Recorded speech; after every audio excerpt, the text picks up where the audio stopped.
banyak pro-nya dan banyak juga kontranya. Pro-nya itu pertama penggusuran ruang-ruang bangunan-bangunan yang tidak sesuai dengan peruntukannya, ya. Untuk ruang terbuka hijau yang seharusnya untuk penyerapan air itu digusur, ya, bangunan-bangunannya. Karena diyakini ini bangunan-bangunan ini yang menyebabkan banjir besar di Jakarta, Kerawang dan lain. Saya setuju, ya, di puncak saya setuju banget. Dan langsung, ya, dia tidak tanya sana sini, langsung melakukan itu. Dan yang kedua, ya, kebijakannya yang sangat dipuji, ya, oleh masyarakat Jawa Barat dan dicontoh oleh banyak provinsi lain kecuali Jakarta, pemutihan pajak kendaraan bermotor, ya. Karena Kang Deddy tahu banget kita ini sangat menderita sejak COVID dan ekonomi kita belum pulih, malah terus merosot. Ya, rakyat itu tidak mampu untuk bayar pajak tiap tahunnya. Dan prinsip pajak memang begitu seharusnya. Pajak itu dibebankan kepada orang yang mampu. Kalau tidak mampu, jangan dibebanin pajak. Saya setuju 100% dengan Kang Deddy ini. Dan banyak waktu saya ngurus ini pemutihan saya itu, orang semua memuji. Saya dengar tukang ojek, tukang supirnya. Bukan karena warga Jawa Barat nih. Ya enggak, ininya. Tapi kebijakannya yang saya boleh dikatakan kontra dan ragu itu, masalah kebijakan untuk memberantas korupsi dengan menggandeng KPK ini.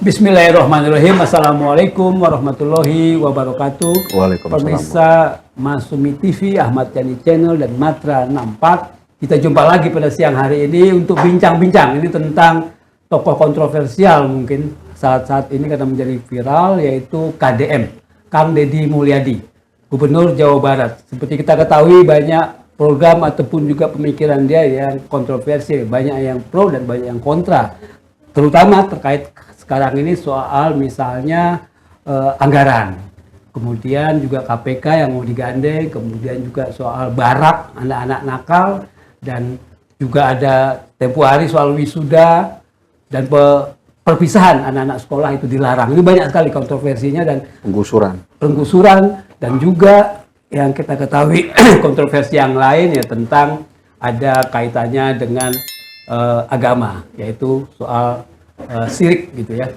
Kita nanti akan bahas satu persatu. Tapi yang pasti pembicara kita pada sore hari ini menarik.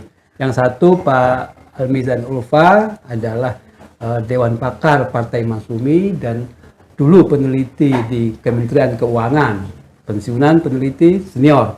Kemudian di sebelah kanan saya Ahmad Swadi, pengacara dan juga Kompartemen Hukum ya di Partai Masumi, dan juga menjadi advokat di LBH Lembaga Bantuan Hukum Partai Masumi. Kita bincang-bincang ini.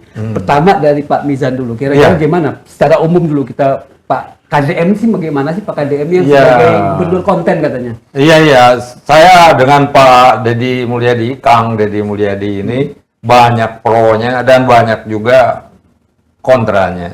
Pro-nya itu pertama penggusuran ruang-ruang bangunan-bangunan yang tidak sesuai dengan peruntukannya, ya. Untuk ruang terbuka hijau yang seharusnya untuk penyerapan air itu digusur, ya, bangunan-bangunannya, ya, karena diyakini ini bangunan-bangunan ini yang menyebabkan banjir besar di Jakarta, Kerawang dan lain. Saya setuju, ya, di puncak saya setuju banget. Dan langsung, ya, dia tidak tanya sana sini, langsung melakukan itu. Dan yang kedua, ya, kebijakannya yang sangat dipuji, ya, oleh masyarakat Jawa Barat dan dicontoh oleh banyak provinsi lain kecuali Jakarta, pemutihan pajak kendaraan bermotor, ya. Karena Kang Deddy tahu banget kita ini sangat menderita sejak COVID dan ekonomi kita belum pulih malah terus merosot, ya rakyat itu tidak mampu untuk bayar pajak tiap tahunnya. Dan prinsip pajak memang begitu seharusnya. Pajak itu dibebankan kepada orang yang mampu. Kalau tidak mampu jangan dibebanin pajak. Saya setuju 100% dengan Kang Deddy ini. Dan banyak waktu saya ngurus ini pemutihan saya itu orang semua memuji. Saya dengar tukang ojek, tukang supirnya. Bukan karena warga Jawa Barat nih. Ya enggak, itu ininya. Tapi kebijakannya yang saya boleh dikatakan kontra dan ragu itu masalah kebijakan untuk memberantas korupsi dengan menggandeng KPK ini. Oke, sebentar dulu. Iya. Pendapat Pak Wardi gimana nih Pak Suwardi? Tentang apa, Pak? Ya, pendapat secara umum dulu. Kira-kira KDM itu gimana sih menurut Pak? Ya. Pasti beda-beda. Ya, oke. Kebetulan saya itu sebelum Kang Deddy Mulyadi ya sebutannya, atau Pak Deddy Mulyadi itu kan bukan tokoh atau figur yang baru sebenarnya. Karena beliau ini sepengetahuan saya sempat menjabat juga dulu sebagai anggota Dewan Perwakilan Rakyat, dan sempat menjadi Bupati Purwakarta, dan ada sempat juga beberapa waktu beliau ini vakum. Vakum itu dalam arti tidak dalam memegang jabatan, tetapi masih aktif bermedia sosial di akun YouTube-nya ya, yang kita lihat sendiri. Memang banyak sih aktivitas-aktivitas, semua kegiatan dia yang diliput di media sosial ini juga sebenarnya menjadi pro kontra juga. Kan sempat pada saat di rapat Dewan kemarin, kita tahu sendiri ada pernyataan dari Gubernur Kalimantan ya, kalau nggak salah, menyatakan bahwasannya gubernur konten, meskipun setelah itu dia mengklarifikasi bahwasannya karena dia sudah bersahabat, mungkin konotasinya bahasanya biasa aja, tapi menurut pendapat masyarakat yang beredar itu menurut masyarakat kan kurang pantas mungkin ya, karena mereka pada umumnya memang ya faktanya ada yang menyukai seperti itu, karena itu salah satu bentuk transparansi publik. Dalam arti contoh misal kalau saya berhubung saya tinggalnya di Jakarta, mungkin saya juga penasaran dengan aktivitas gubernur saya sendiri yang ada di Jakarta. Mungkin mereka perlu meliput kegiatannya agar saya ini sebagai rakyat juga tahu apa yang sedang mereka lakukan gitu loh, apa yang mau mereka lakukan, seenggak-enggaknya itu informasi. Dan yang saya tahu pun dengan adanya akun media sosial yang dibuat itu Deddy Mulyadi menyatakan bahwasannya untuk anggaran iklan itu bisa terpangkas, yang tadinya berapa puluh miliar itu saya lupa jumlahnya, menjadi 4 atau 5 miliar. Iklan gratis melalui konten di YouTube. Melalui konten, jadi dia nggak perlu membayar iklan dari media segala macam, karena secara nggak langsung, apalagi dengan banyaknya kegiatan-kegiatan dia yang memancing kontroversi ini kan memancing media untuk datang sendiri sebenarnya, tanpa dibayar. Nah itu sebenarnya menguntungkan media juga. Pada saat dia memberitakan itu untuk viewer mungkin lebih banyak. Mungkin itu Pak pandangan saya. Kalau bicara soal anggaran tadi, soal apalagi mau panggil KPK untuk ngawal itu gimana menurut Pak Mizan ini sebagai? Nah, menurut saya gini ya, ini agak nggak masuk akal. Karena kita ketahui ya, masalah anggaran ini masalah politikal ya. Jadi harus mendapat persetujuan dari DPRD. Dan kita ketahui ya, untuk menjadi anggota DPRD itu perlu uang banyak sekali ya. Perlu banyak sekali. Jadi kalau Kang Deddy ya berani untuk meningkatkan efisiensi ini, ya hebat sekali itu ya. Dan ini menurut saya nggak mungkin, ya nggak mungkin sama sekali. Karena kalau secara teori, ya secara bukan teori, yang benar ya, yang benar untuk melakukan efisiensi, Kang Deddy tahu sendiri bagaimana caranya ya, mencegah korupsi, mencegah pemborosan. Ya anggaran yang tepat guna dia tahu persis itu, nggak perlu menggandeng KPK, nggak perlu. Tapi masalahnya ini dia kan bukan perusahaan dia sendiri, pemerintah itu, karena dia dihadapkan pada anggota legislatif kan. Ya. Keputusan-keputusan anggaran, apapun argumen Kang Deddy, apapun argumen ahli, keputusan suarinya iya atau tidak kan. Nah, jadi kalau Kang Deddy nggak kompromi, ya stuck, ya nggak mungkin. Ya. Nggak mungkin sama sekali ya. Jadi kalau menurut saya, ya gerakan Kang Deddy ke KPK ini lebih banyak pencitraan. Karena dia nggak begitu kuat ya untuk melaksanakannya itu. Maksudnya nggak kuatnya siapa, KPK-nya atau Kang Deddy? Kang Deddy-nya ya. Katanya tadi Kang Deddy bisa sampai KPK bisa mengefisiensikan, kemudian juga memberantas korupsi gitu. Begini ya, masalah anggaran ini kan ada dua pihak. Satu eksekutif Kang Deddy, yang kedua legislatif. Oke. Anggaran itu ya harus mendapat persetujuan legislatif ya. Nah, jadi kalau legislatifnya nggak setuju, ini kalau kuat ya dilaksanakan anggaran tahun sebelumnya, ketentuannya gitu kan. Nah, apa berani ya, Kang Deddy. Dan juga ini banyak masalah-masalah lain kan, suara-suara dari anggota legislatif daerah ini akan keras, karena kita ketahui ya, untuk menjadi anggota DPR itu tadi kan perlu uang yang miliaran ya, untuk lolos. Dan ini uang ini kan perlu dikembalikan, dikembalikan perlu anggaran yang besar ya untuk menutupi ini. Nah, Kang Deddy nggak bisa ini, nggak akan mempunyai kekuatan sendiri untuk efisiensi ya, dan untuk pencegahan pemborosan seperti ini nggak akan mempunyai kekuatan dalam konstelasi politik yang seperti ini. Jadi gerakannya untuk menggandeng KPK itu ya dalam arti untuk menghematkan anggaran, efisiensi anggaran yang lebih tepat guna, itu ya nggak lebih daripada pencitraan aja. Gimana Mas Wardi, apa setuju nggak? Ya, mungkin saya bisa simpulkan sedikit. Maksudnya Pak Mizan ini dalam suatu hal jabatan, gubernur ini kan nggak bisa bertindak sendiri. Dalam arti dia harus tetap dapat persetujuan dari Dewan Perwakilan Daerah khususnya ya. Jadi memang secara nggak langsung memang perlu dukungan sih sebenarnya, perlu dukungan. Karena kalau secara mayoritas DPRD ini menolak kebijakan gubernur juga akan menjadi bumerang sebenarnya. Jadi bagaimana caranya ya harus terjalin sih sebenarnya kerjasama antara pengawasan dari legislatif dan eksekutifnya. Kalau yang kita lihat sekarang kan kayak kejadian yang hangat kemarin kan ada cukup banyak pertentangan dari fraksi-fraksi partai tertentu kan, yang kayak kemarin saya contoh aja Pak Ono Surono ya. Sempat sebenarnya bukan hanya Pak Ono Surononya aja, memang situ sudah diinstruksikan bahwasanya semua fraksi dari Partai Perjuangan pada partai PDIP itu walk out keluar gitu loh. Nah, di sini secara tidak langsung kan sudah mulai mendapatkan pertentangan. Nah, yang inilah yang nantinya akan menghambat kinerja gitu loh maksud saya. Sebenarnya itu aja sih kalau masalah anggaran segala macamnya.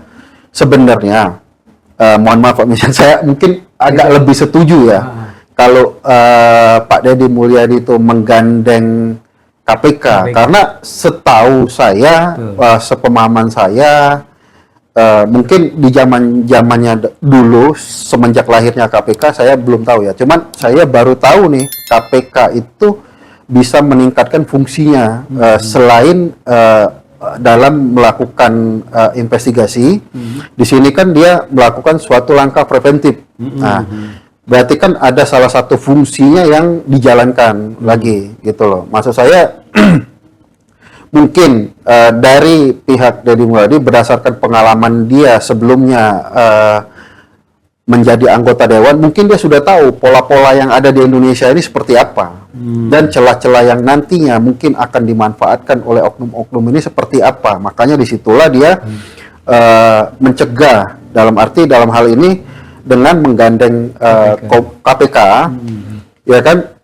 Ini suatu hal langkah preventif Kang Deddy Mulyadi ini sebenarnya positif menurut saya, karena dia ini kan berencana akan menggelontorkan sejumlah anggaran yang lumayan besar sebenarnya. Nah, siapa badan mana yang bisa bertanggung jawab untuk aliran-aliran dana itu sekarang ini. Sedangkan nanti pun kalau seandainya dilakukan pengawasan dari KPK ini, itu belum tentu juga hasilnya akan optimal gitu. Tapi seenggak-enggaknya sudah mulai perencanaan itu dan pengawasan dilakukan, seenggak-enggaknya bisa meminimalisir dulu gitu loh. Atau kalau misalnya nggak ada KPK ya? Nggak ada KPK pun nanti kan ini bisa dilihat. Saya belum tahu nih contoh sejarah yang lalu apakah sudah ada pejabat daerah atau pejabat mana yang menggandeng KPK pada saat pengeluaran anggaran misalkan. Nah, setahu saya sih baru Deddy Mulyadi ini mencoba sepemahaman saya. Mungkin nanti Pak Misan atau Pak ini tahu ya. Biasanya KPK itu bergerak pada saat sudah ada hasil atau ada oknum yang dicurigai biasanya. Nah, barulah mereka melakukan investigasi. Ya, kalau zaman dulu kan masih ada istilahnya OTT ya. Nah, cuman kalau ini kan belum ada yang melakukan. Tapi pada saat mau pengeluaran anggaran, si KPK ini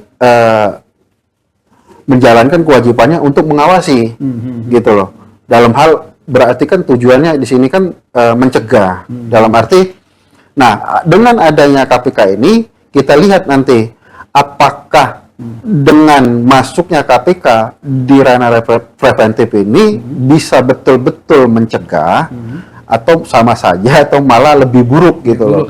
Nah, di situ nanti mungkin baru bisa kita nilai. Ternyata baru kita tahu efektif atau enggaknya nanti. Gitu. Sebelum kita teruskan tanya dulu nih, kalau nggak salah beberapa instansi pemerintah, departemen kementeriannya, Pemda juga beberapa yang tadi pertanyaan itu ada memang, artinya merangkul KPK untuk terus istilahnya melototi lah seperti watchdog gitu ya, supaya jangan sampai terjadi ada pelanggaran penyimpangan anggaran. Betul. Ya, dalam hal pencairan atau dalam hal laporannya. Termasuk misalnya KPU, saya pernah dulu ke KPU, itu melibatkan KPK, kita hati-hati betul gitu kan. Kemudian juga apa namanya di beberapa instansi yang lain, BUMN termasuk, itu juga begitu. Nah itu kelihatannya efektif itu Pak, gimana? Enggak efektif. Iya, buktinya kalau efektif ya, anggaran yang sama menghasilkan keluaran yang lebih banyak.